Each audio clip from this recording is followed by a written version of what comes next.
బావా, ఏదో వీడియోలు చేసి పీకేద్దామని బయలుదేరాను బావా. వీడియో అంటే కెమెరా అటు ఇటు తిప్పేద్దాం అనుకున్నాను, కానీ గులాబ్ జాములు గడగల్లా ఆడిపోతున్నాయి బావా. ప్రతి ఓడి వీడియోలు తీసేస్తుంటే మనం కూడా ఏదో పీకేద్దామని బయలుదేరాం బావా.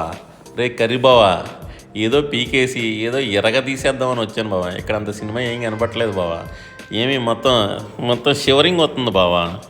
ప్రతి ఓడిని చూసి ఆడి కెమెరాలు తీసి ఈడి తీసి బీభత్సంగా చూపించేస్తున్నాడు. మనం కూడా వచ్చి పీకేద్దాం అనుకున్నాను. సొమ్ములు దోలదిని కానీ సినిమా ఏం కనపట్లేదు బావా. కొద్దలోని షివరింగ్ వచ్చేస్తుంది బావా. బావా ఒరే కర్రీ బావా, ఇదిరా పరిస్థితి. ప్రతి ఓడు యూట్యూబ్ అయిపోదాం అనుకుంటాడు, ఏం ఉండదు. ఫోను కెమెరా కొనేసాను బావా దోలెక్కి. పైగా మళ్ళీ అది సింపుల్గా కూడా కాదు బావా, విధంగా అమెరికా నుంచి తెప్పించాను బావా. మడిసి ఎక్కడెట్టుకోవాలో అర్థం కావట్లేదు బావా. ఇక్కడికి వచ్చి గంగా నదిలో కలపాలో లేకపోతే బావా నీ కట్టుకొచ్చి నీ కర్రీ బావా గిఫ్ట్ ఇవ్వాలో అర్థం కావట్లేదు బావా. ప్రతి ఓడు యూట్యూబ్ అని చెప్పి కెమెరాలు అట్టుకుని తెగ ఊపేస్తున్నారు బావా.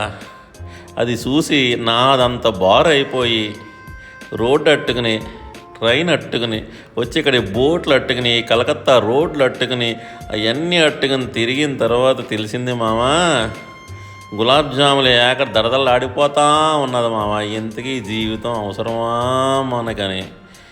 ఇది బావా పరిస్థితి. తర్వాత ఏం చేయాలో అర్థం కాక ఇంకేదో సామెత ఉంటుంది బావా, బాగోదేమో చెప్తే సెన్సార్ కటింగ్లో ఉంటుంది బావా.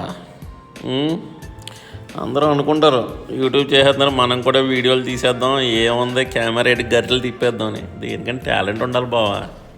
ఆ టాలెంట్ నీకు ఉంది బావా, నువ్వైతే బాగా సూట్ అవుతావు బావా. అది బావా, ఇంకెంతకు మించి ఏం చెప్పను.